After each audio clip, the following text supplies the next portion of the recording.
The man erased the date on a check and replaced it with today's date. Then he carefully cut out the name of the original owner and pasted it onto the check.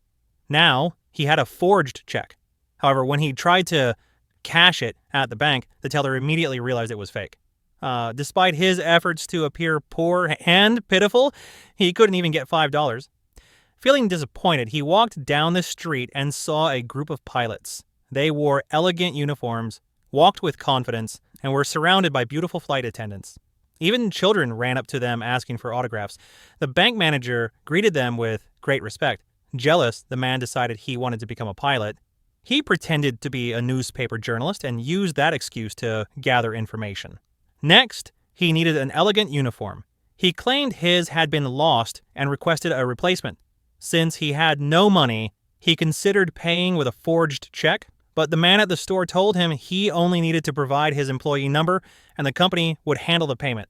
With a uniform in hand, he became the center of attention. His handsome face and the uniform made him look extremely important. When he returned to the bank, they treated him differently and accepted his fake checks without hesitation.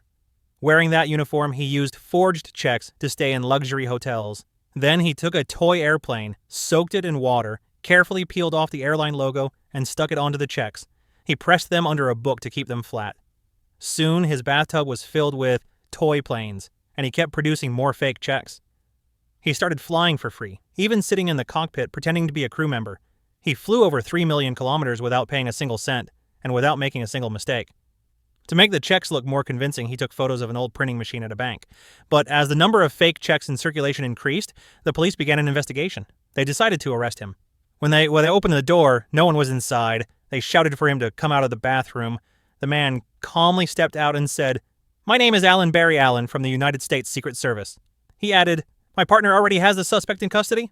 The police didn't believe him and asked for identification. Without hesitation, the man handed over his wallet. Just as the officer was about to inspect it, the man pointed out the window and said his partner was taking the suspect away. It was a flawless performance.